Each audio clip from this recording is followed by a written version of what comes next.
안녕하세요. 오늘은 출애굽기입니다.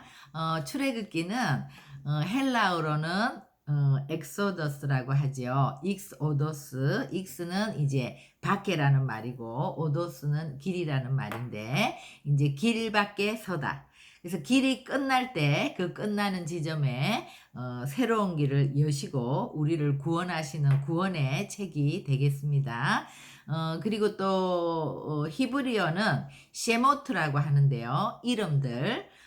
그래서 그 애굽으로 이주했던 이스라엘의 70명의 가족이 이제 430년 동안 어 장정만 60만, 그러니까 노인이나 여인이나 또 어린아이들까지 합치면 250만 정도 되는 한 민족을 이루고 이제 나가게 되는데 그 이스라엘의 남은 자들 또 하나님의 생명책에 기록된 그 이름들, 그래서 셰모트 이름들이라고도 하죠. 그래서 구원받는 하나님의 백성들의 이름, 그렇게 이제 구원의 책이니까요.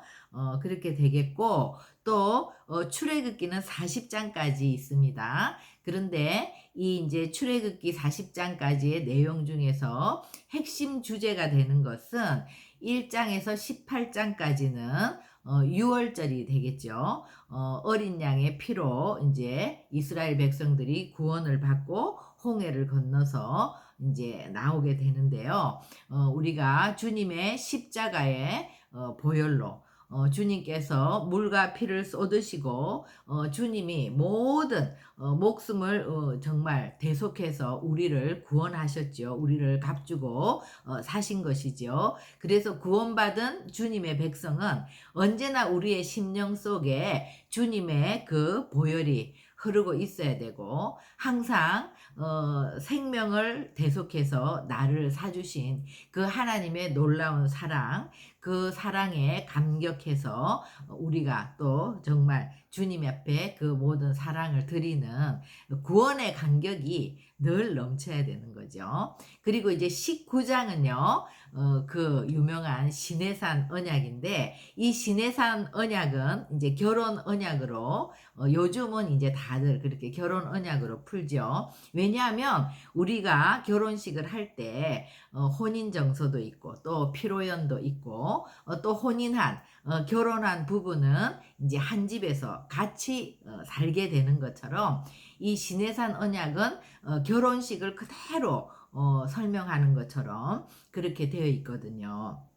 그래서 이제 19장에는 시내산 언약은 하나님이 너희가 이제 온 세계가 내게 속했지만 너희가 내 말을 듣고 내 규례를 행하면 내 이제 결혼하게 되면 신부가 되게 되면 너는 내 소유다. 내 소유라는 건 너는 내 거야. 너는 나의 쉐굴라, 나의 보석이야. 그러니까 신부가 된다는 얘기죠. 그리고 제사장 나라, 거룩한 백성이 되게 할지니라. 이렇게 이제 주님이 언약을 맺어 주시고 그리고 이제 모세가 시내산에 이제 올라가서 십계명과 성막을 받아 내려오는데요. 이것이 이제 제일 큰 핵심 주제인 것 같아요. 십계명은 구원받은 주님의 백성은 십계명을 중심으로 한 율법, 이 하나님의 말씀대로 살아야 된다. 이것은 이제 구원받은 백성의 정체성이 되겠죠. 이 말씀에 순종하면서 살아야 되는데 우리 힘으로는 이 말씀대로 절대 살 수가 없기 때문에 이제 성막을 짓게 되죠. 주님이 내려와서 우리와 함께 사시는 거예요. 그러니까 이 성막이라는 것은 그렇게 살기 위해서 너희는 이 땅에서 예배자로 살아야 된다. 그러니까 구원받은 백성은 말씀대로 살고 예배하는 삶을 살아야 된다. 그러니까 우리의 삶 전체가 주님을 예배하는 예배자의 삶이 되는 것이 이제 성막이에요. 그러니까 교회지요. 그래서 교회에서 우리가 모여서 주님을 예배하지만 궁극적으로는 우리가 심령 성전이 되어서 주님이 성전인 우리에게 거하는 거예요. 그러면 이 성전을 어떻게 지어야 되는지, 내가 주님의 성전이 되었는데 내 멋대로 성전을 지으면 안 되고 이 출애굽기에는 성전에 대한 상세한 식양이 이제 나오죠. 그래서 그대로 우리가 성전을 지을 때 하나님이 우리 안에 들어오셔서 우리와 함께 거하시고, 그러니까 성전을 짓는다는 거, 이 성막이라는 것은요, 하나님과 우리가 함께 사는 것이에요. 동행하는 삶을 얘기하는 거죠. 그래서 우리가 결혼을 하면 한 집에서 같이 사는 거잖아요. 같이 식탁을 나누는 거잖아요. 같이 살면서 하나가 되는 거잖아요. 그리고 신랑 신부가 결혼을 하면 생명을 낳고 그 생명을 또 양육해서 키우는 것처럼 주님과 우리가 이렇게 성막에 거하면서 함께 동행하는 삶을 살게 되면 우리가 또 제자를 낳게 되고 또 그 제자들을 양육하게 되고, 그래서 또 그들이 또 하나님의 백성이 되어서 또 성막을 짓게 되고, 이런 역사가 이제 구원의 역사가 되는 것이죠. 그래서 우리가 창세기에도 창세기는 이스라엘 민족의 배경이 되는 가족사지 않습니까? 그래서 창세기 25장부터 50장에 걸쳐서 나오는 야곱이 창세기의 주인공이다 했던 것처럼 성막도 이제 이 40장 가운데 거의 3분의 1이 성막에 대한 이야기예요. 그래서 출애굽기에 있어서 가장 중요한 핵심 주제가 무엇이냐 이러면 성막이 되겠습니다. 우리의 심령 성전을 세우는 거. 그래서 정말 출애굽기는요, 저는 개인적으로 제가 성경 66권 중에서 가장 좋아하는 책이 출애굽기예요. 그리고 제가 가장 좋아하는 사람도 모세예요.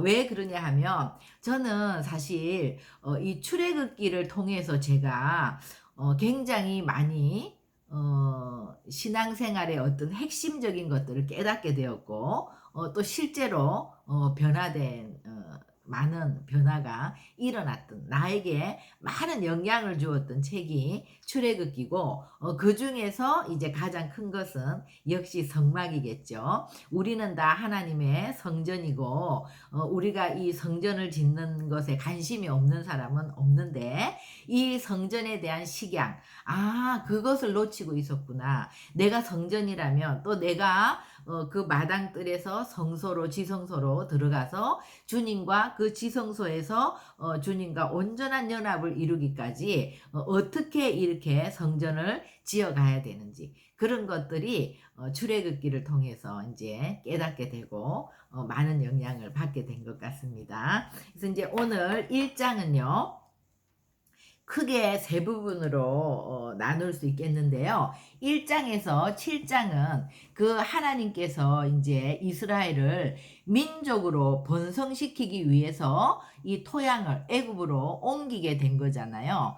그러니까 이렇게 모판이 있다면 그 모판을 이제 애굽에서 이제 다 이렇게 성장하게 만드신 것이잖아요. 그래서 1장에서 7장은 정말 그 신실하신 하나님의 약속이 이루어진 부분이죠. 그래서 7절에 보면 이스라엘 자손이 생육하고 불어나 번성하고 매우 강하여 온 땅에 가득하게 되었더라. 그러니까 같은 말이 생육, 불어남, 번성, 강해짐, 가득함, 이게 5번에 걸쳐서 계속해서 이제 반복이 되는 거예요. 그러니까 출애굽기 12장을 보면 이스라엘 백성들이 출애굽해서 나갈 때 장정만 60만 명이에요. 그러니까 어린아이나 노인이나 여성들을 다 합치면 200만, 250만 정도 되는 엄청난 숫자로 불어난 거죠. 그러니까 이게 430년 동안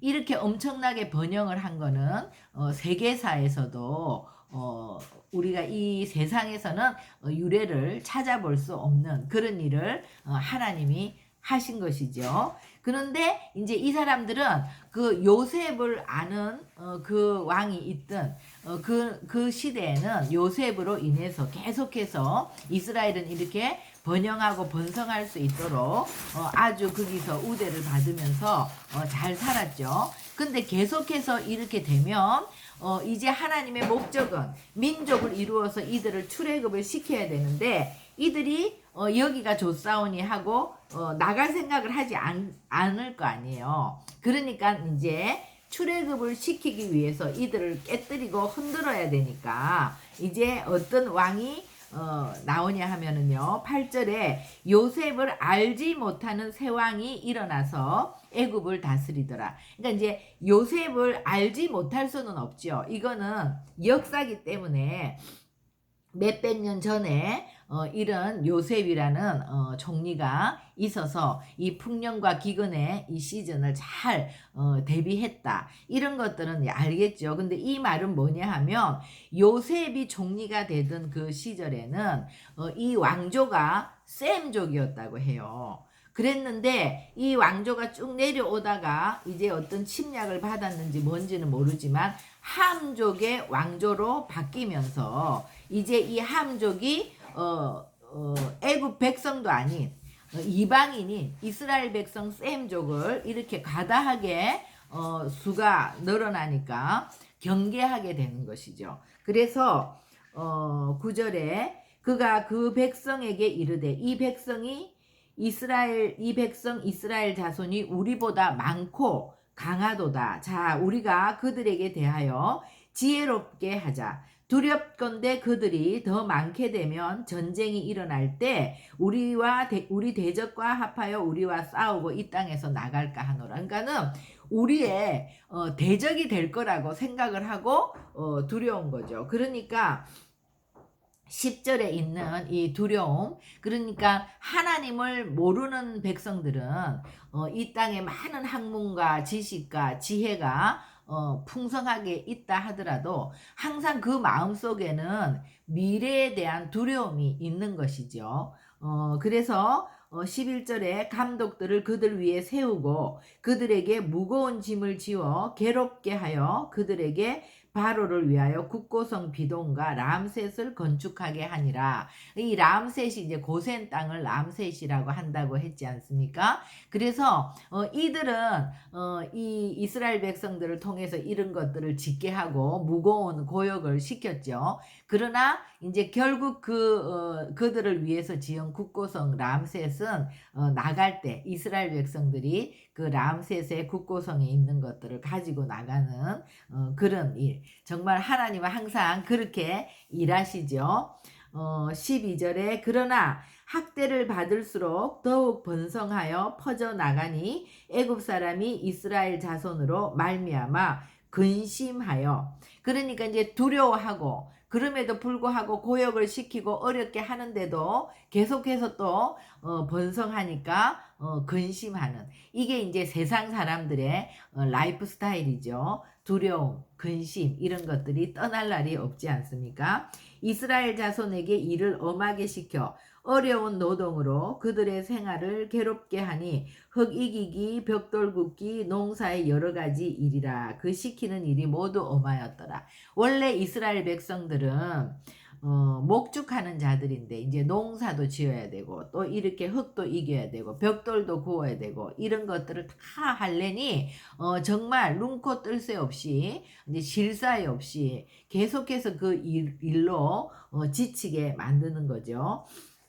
그래서 1절에서 7절까지는 굉장히 이제 민족을 이루면서 번영을 했고, 이제 너무 번성을 했지만 이들이 출애굽할 생각을 하지 않으니까 8절부터 14절에는 바로를 통해서 이제 이스라엘 백성들이 막 이렇게 이제 흔들리게 되는, 엄청나게 이런 고역 가운데로 들어가는 이런 상황을 말씀하고 있습니다. 그래서 전도서 7장 14절에도 보면 너희가 형통한 날에는 기뻐하고 공고한 날에는 되돌아보아라. 이 두 가지를 하나님이 병행하사 사람이 그 장래 일을 능히 헤아려 알지 못하게 하였으니. 그러니까 우리의 인생사는 이 이스라엘뿐만이 아니라 항상 이 두 가지가 같이 있죠.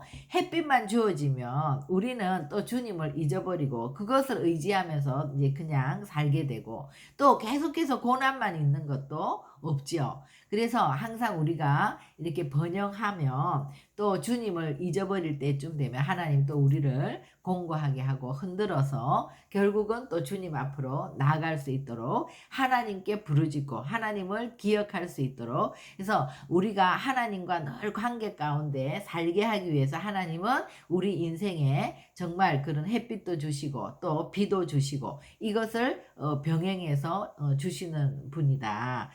그렇기 때문에 우리가 이것이 인생이라는 것을 알면 어떤 상황 속에서도 우리가 그 주님의 구속사 안에 쓰임받는 그런 삶을 살 수 있게 되겠죠. 이제 15절부터는 이제 15절부터 22절까지는 그러니까 이렇게 고용을 시켜도 안 되니까 이제 자녀들을 낳을 때 아들을 죽이는 일을 이제 사단이 이제 그 하는 일이죠. 그런 일을 이제 시키게 되는 거예요. 애굽 왕이 히브리 산파 시브라라 하는 사람과 부하라 하는 사람에게 말하여 이르되 너희는 히브리 여인을 위하여 해산을 도울 때 그 자리를 살펴서 아들이거든 죽이고 딸이거든 살려내라는 거예요. 그러니까 아이를 받을 때 아들이면 숨을 못 쉬게 엎어 놓는 거죠. 그죠? 그러니까 이 아이들을 죽이는 이 일이 얼마나 하나님 앞에 두려운 일입니까? 그러니까 여호와를 경외하는 이 산파들이 하나님을 두려워하여 애굽 왕의 명령을 어기고 남자 아기를 살린지라. 그 시대의 애굽 왕 바로는 신이나 마찬가지죠.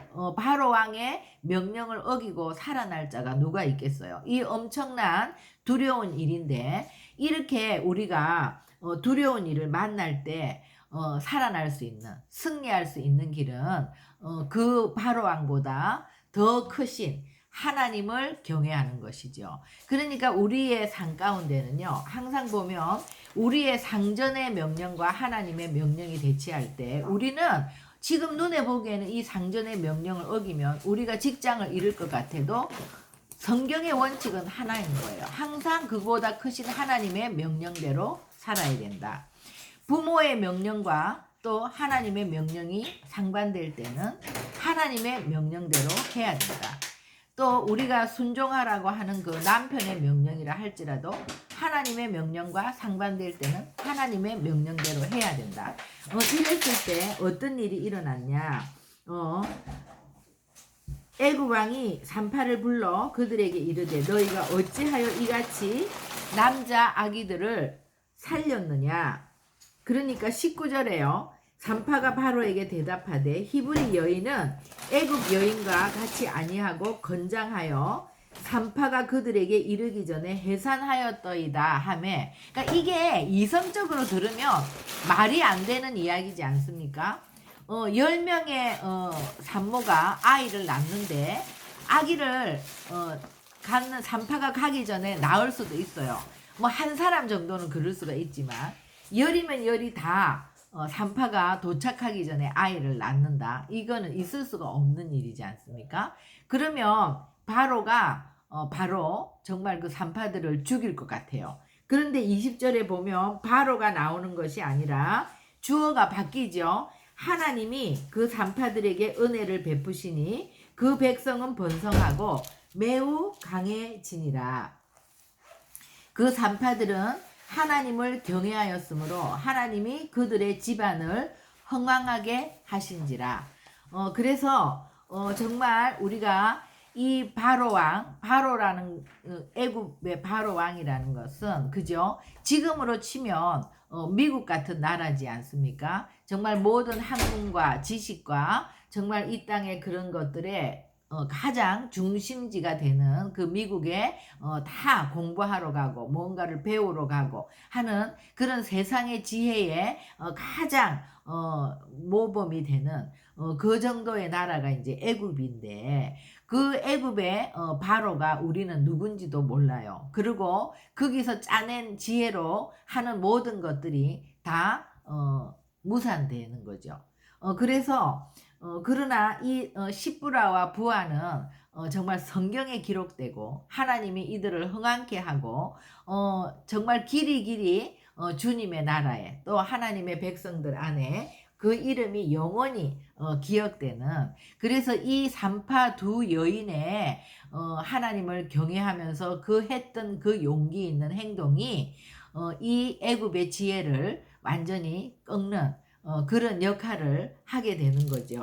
그래서 22절에 그러므로 바로가 그의 모든 백성에게 명령하여 이르되 아들이 태어나거든 너희는 그를 나일강에 던지고 딸이거든 살려두라 하였더라.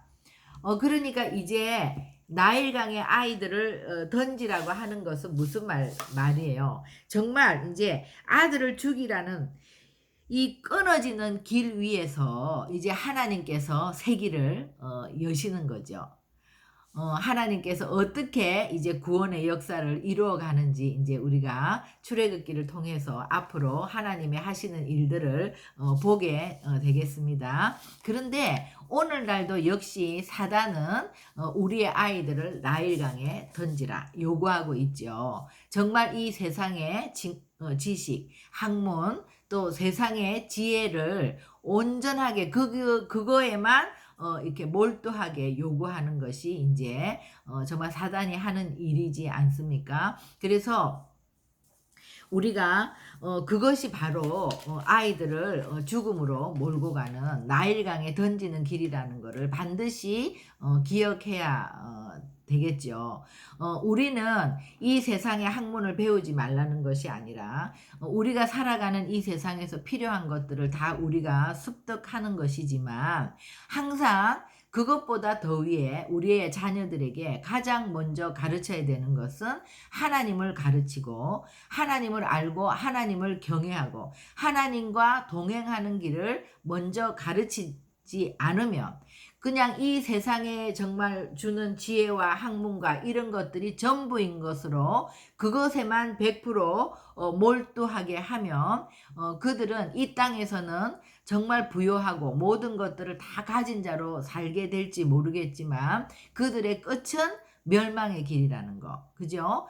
그리고 정말 십부라와 부하와 같이 그 하나님의 지혜를 가지고 세상의 지혜를 꺾는 하나님을 경외하는 주님을 아는 백성들은 영원히 그 이름이 생명책에 기록되고 영원히 하나님께서 그것들을 흥왕하게 하고 사는 길로 가는 거라는 거. 하나님은 출애굽기 1장을 통해서 우리에게 도전하시고 계십니다. 너희들은 어떤 길을 선택하겠느냐? 너희들은 생명의 길, 구원의 길을 선택할 것인가? 아니면 이 세상에서 애굽의 바로왕처럼 모든 부귀영화와 성공을 누리는 그 길을 선택할 것인가? 우리에게 도전하시고 계십니다. 그래서 우리가 이제 이 출애굽기를 통하여 계속해서 하나님이 우리를 구원의 길로 이끄시겠죠.